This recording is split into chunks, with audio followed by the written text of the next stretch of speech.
Oi galera, aqui é a Andressa, sejam bem-vindos a mais um vídeo do meu canal. Como é que vocês estão, pessoal? Vocês estão bem? Se vocês estão bem, tá tudo jóia então, né? O importante é estar bem, estar saudável. Então, pessoal, eu tô pensando em fazer aqui nesse canal um quadro tipo quem é fulano e por que ele foi importante, sabe? Que eu quero falar sobre pessoas que eu considero importantes, que fizeram algo diferente, que lutaram por algo, que fizeram a diferença de alguma maneira, sabe? Alguém que tenha feito história, feito a diferença. Se vocês têm alguma sugestão, deixa aqui nos comentários pra gente estar trazendo aqui no canal pra vocês, tá bom? Mas antes de começar o vídeo, pessoal, não se esqueçam de dar aquele apoio moral pro canal que tá recém começando, tem um mesinho de vida só, tá bom? Se inscreve no canal e deixa aquele like maroto aí pra nós, pra dar aquele apoio, certo? Agora, vamos pro vídeo.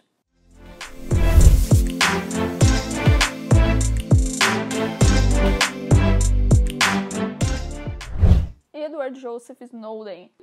Hoje a gente vai falar sobre Edward Joseph Snowden, que nasceu em Elizabeth City, na Carolina do Norte, no dia 21 de junho de 1983. Filho de um oficial da Guarda Costeira americana e de uma funcionária do Tribunal de Maryland. Nós vemos aí pelos pais dele que Snowden se acostumou cedo, com a vida militar. Em 1999, ele se muda para Maryland com a família e faz o seu primeiro curso de computação para tentar obter créditos aí para passar no ensino médio. Porém, ele não conclui o curso e acaba se formando aí numa universidade comunitária local. O pai de Snowden disse que o menino era muito prejudicado, ele acabava perdendo muitas aulas porque ele estava sempre doente. Em 2011, ele conseguiu mestrado de forma online numa universidade de Liverpool.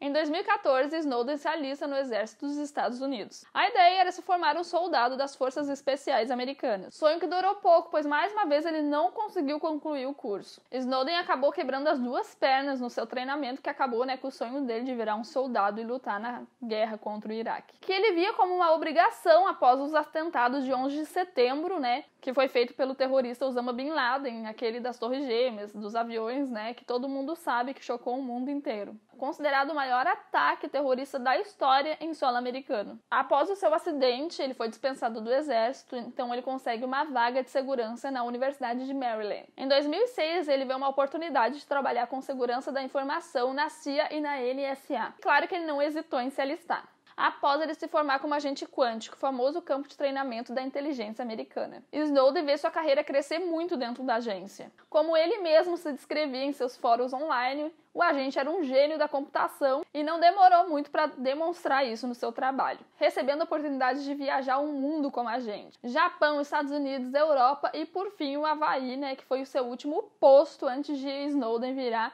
o inimigo número 1 dos Estados Unidos. Mas a pergunta que fica e não quer calar: o que levou um jovem, gênio da computação, patriota, a cometer um ato considerado traição pelo governo americano? Afinal, Snowden já era um agente acostumado a implantar escutas, fazer espionagens e coisas consideradas não tão corretas do ponto de vista da NSA. E um agente, ele é preparado para esses tipos de dilemas morais, onde um ato considerado errado pode precisar ser feito por um bem maior da segurança da nação. Mas antes de eu explicar o que Snowden fez de tão errado, acho legal dar um panorama aqui para vocês e explicar um pouquinho sobre quem é a NSA e por que ela é uma peça-chave para o governo americano. A NSA, a Agência de Segurança Nacional, foi criada pelo Departamento de Defesa dos Estados Unidos em 4 de novembro de 1952. O objetivo da agência era de proteger as comunicações americanas, interceptar comunicações inimigas e criptoanalisar dados. A NSA ela era tão secreta que ela era veemente negada pelo governo americano, que sempre dizia que ela não existia, o que gerou apelidos como Never Say Anything para descrever seu nome. Sua existência só foi revelada ao público em 1982, 30 anos após a sua fundação.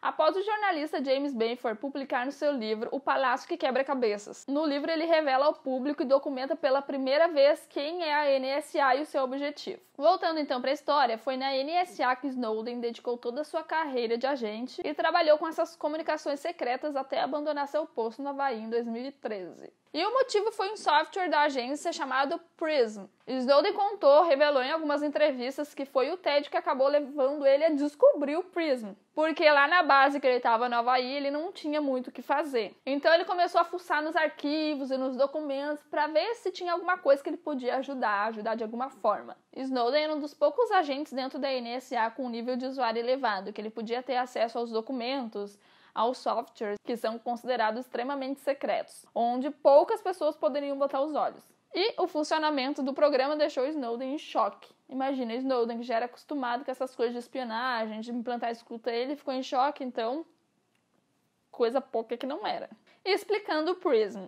Criado em 2007, o software Prism tem um objetivo só: escutar, catalogar e disponibilizar o que você, eu e qualquer cidadão do mundo fazem na internet. Digamos que é uma super espionagem com acesso restrito aos seus e-mails, ligações, SMS, buscas na internet, a sua localização e outros dados que deveriam permanecer privados. E ele faz isso de uma forma brilhante. A coleta de dados do Prism pode ser feita de 4 formas. Cooperação com empresas. A NSA diz ter recebido cooperação de empresas gigantes da internet, como, por exemplo, Microsoft, Google, Facebook, Apple e grandes operadoras de telecomunicações. E até empresas brasileiras, como a ITM, a Oi, a antiga GVT e muito mais. Nessas parcerias, os dados recebidos pelas empresas, eles eram filtrados e catalogados pelos servidores da NSA, backdoors em equipamentos. Essa é uma forma de desdobramento em parcerias com empresas, onde a NSA colocava portas de acesso em equipamentos importantes de hardware e podia escutar todo o tráfego que passava por aquelas portas grampeadas. Empresas como Verizon, Qualcomm, Cisco, Oracle, Intel e outros grandes nomes citados como parceiros da NSA. Cooperação com agências de inteligência no exterior. Essa já é autoexplicativa, né?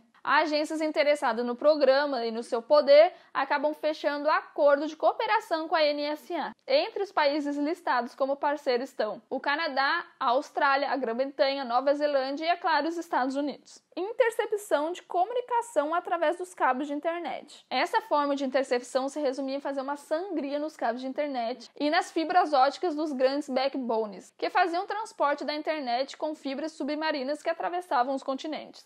Com essa sangria, a NSA podia coletar as informações que passavam pelos cabos sem interromper as comunicações. Então, resumindo, a NSA tinha um software poderoso que estava usando para espionar qualquer pessoa de alcance global. Mesmo aquelas pessoas que não eram investigadas por nada, que nunca cometeram crimes, que não tinha nada a ver com terrorista ou qualquer tipo de contravenção. Eles estavam investigando, todo mundo. A ordem era espionar todo mundo o tempo todo para ir atrás daquelas pessoas que pudessem ser consideradas uma ameaça para os Estados Unidos, estando em solo americano ou não. Eu não preciso nem dizer que isso é ilegal em praticamente qualquer país do mundo, né? Sendo considerado um abuso de poder do governo americano e uma invasão de privacidade dos próprios cidadãos e de pessoas de outros países também. A própria Constituição americana proíbe esse tipo de interceptação, mesmo após o sancionamento da lei patriótica pelo governo Bush. Quando a NSA era questionada pelos parlamentares americanos sobre se ela tinha esse poder, eles mentiam e diziam que não. Eles diziam que não espionavam ninguém nessa escala e que eles nem tinham os recursos para isso. Era, de fato, uma situação extremamente grave.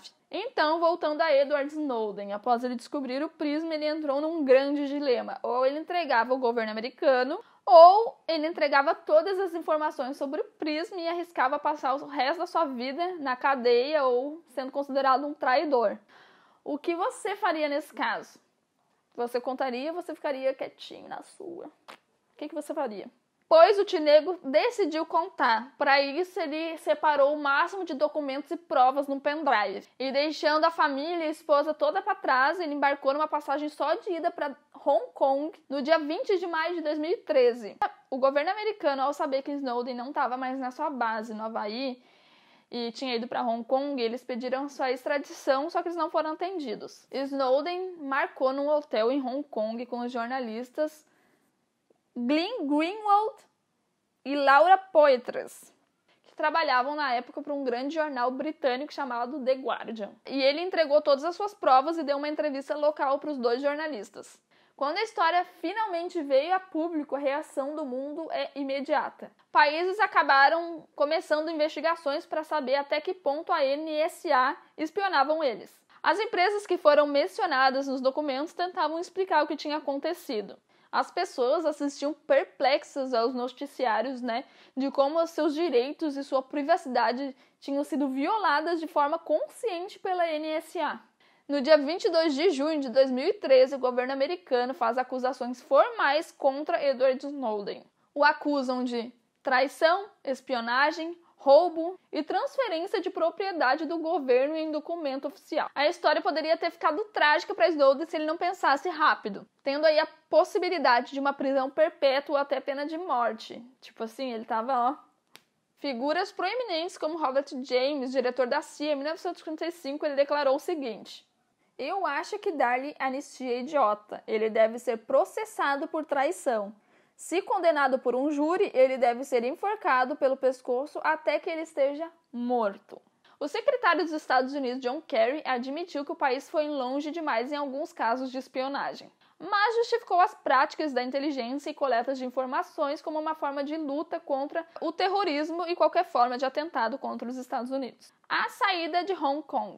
Snowden então vivia a vida de um fugitivo, com o governo mais poderoso do mundo atrás dele. Em 23 de junho de 2013, ele embarca então num avião comercial com destino a Moscou, na Rússia. Com ele estava Sarah Harrison, uma jornalista britânica e uma das editoras do famoso WikiLeaks, que ela já havia passado pelas mesmas acusações. Sarah fazia parte do time que elaborou a defesa legal de Julia Assange. Acho que é assim que se fala. Após o fundado do WikiLeaks liberar documento secreto da diplomacia americana e da guerra do Iraque. Snowden foi detido na área de trânsito do Aeroporto Internacional de Moscou, enquanto Harrison trabalhava com advogados russos para tentar obter asilo político para ele. Após ele ficar um mês esperando nessa área do aeroporto, finalmente o asilo político foi cedido e ele pôde entrar no país. No dia 29 de dezembro de 2013, Sarah Harrison é aplaudida de pé no 30º Congresso de Comunicação Chaos, por ter sido considerada a peça-chave que salvou a vida de Edward Snowden. Os dias atuais. Edward Snowden vive na Rússia desde então. Ele convive diariamente com ameaças de mortes vindo de ex-colegas de trabalho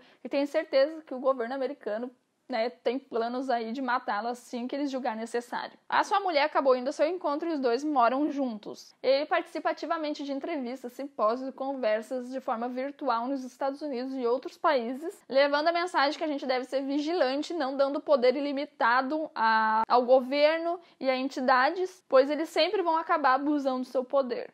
Também é um ativista de tecnologia de privacidade e criptografia como o Telegram, a rede Tor e outras ferramentas focadas em manter a comunicação de forma anônima na internet. Ele ganha vida hoje com as suas palestras e em recentes notícias, o Donald Trump declarou que ele repensa aí a um possível perdão pelos crimes cometidos por Snowden. Porém, o procurador-geral do ZEUA disse que ele vai se opor veemente a qualquer tipo de perdão.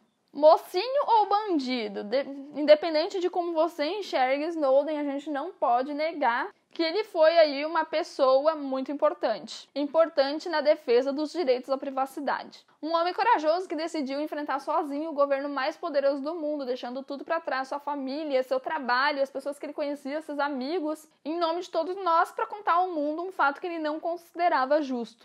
E foi por causa dele que muitos governos hoje pensam 2 vezes antes de violar os direitos dos seus cidadãos.